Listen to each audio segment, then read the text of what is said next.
Hello दोस्तों, आज NPA it's terms के बारे में बात करेंगे। एनपीए क्या होता है, उसका टर्म्स क्या होता है।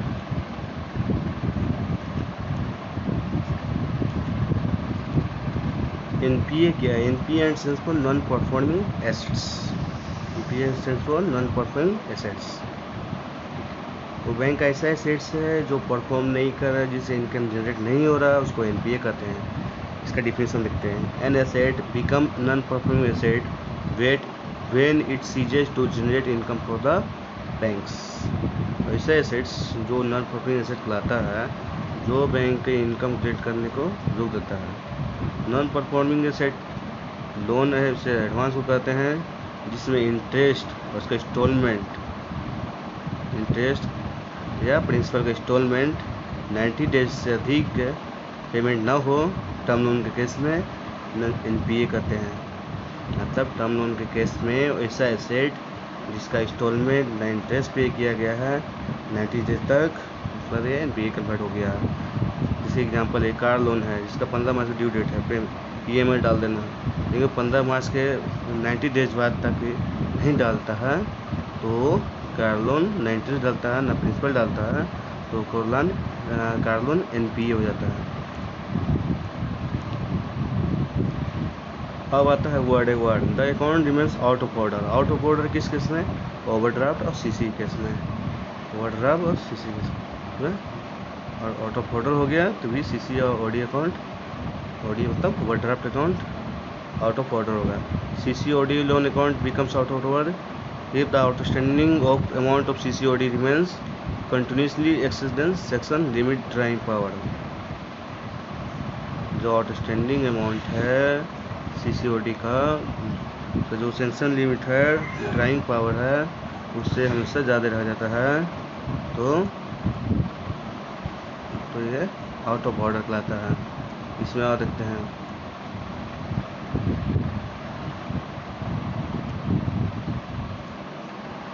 तो आउट ऑफ ऑर्डर कैसे रहता है। देखिए, मतलब कोई सीसी अकाउंट है, 50,000 सेंक्शन हुआ, तो उसका लिमिट दिया गया 50,000 रुपया, और उसका बकाया है 62,000 रुपया। 90 डेज तक एक्सेस नहीं रहता है तो सीसी अकाउंट एनपीए बन जाता है। ठीक है, अगला देखते कंडीशन क्या है। The bill remains over due for period of,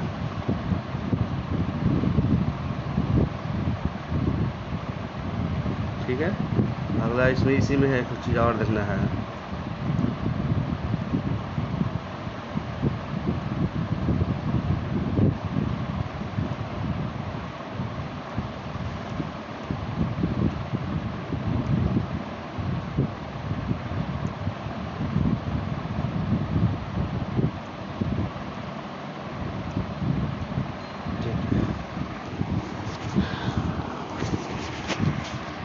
देखिए, सीसी अकाउंट में बकाया है, सीसी अकाउंट का लोन हुआ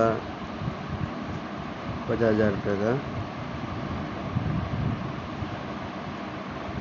उसमें बकाया है 42,000 रुपये ही, क्योंकि 2,000 आउटस्टैंडिंग बैलेंस है।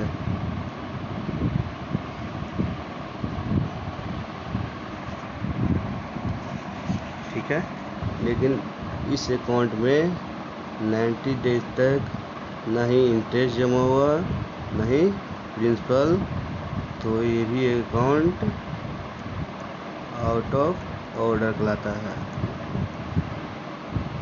ठीक है, यह इतना जमा हुआ जिससे ना इसका इंटरेस्ट कवर हो पाया, जो सेम पीरियड का था कवर नहीं पड़ पाया, जैसे 3 माह 90 डेज का इंटरेस्ट जो है कवर नहीं कर पाया, तो अकाउंट एनपीए है।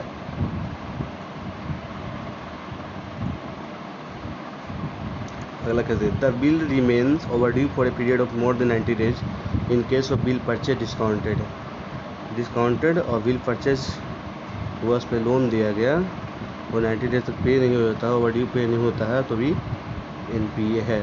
The instalment of principal interest thereon remains overdue two crop season, short duration crops. Short duration crops में शॉर्ट ड्यूरेशन क्रॉप्स का सही गलत है, CROPS क्रॉप्स, जो 2 क्रॉप सीजन होता है, जैसे धान का, गेहूँ का, 2 क्रॉप सीजन में उसका इंटरेस्ट 2 क्रॉप सीजन तक उसका इंटरेस्ट और प्रिंसिपल ओवरड्यू रहा तो अकाउंट भी NPA हो गया क्रॉप्स लोन के लिए। और लॉन्ग ड्यूरेशन लोन क्रॉप्स है, उसका 1 क्रॉप सीजन भी ओवरड्यू हो गया तो NPA अकाउंट था। इसलिए बैंक क्या करता है, bank should classify an account as NPA if only interest charged during any quarter is not serviced fully within 90 days for the end of quarter, more than end of quarter, ये भी NPA हो जाएगा।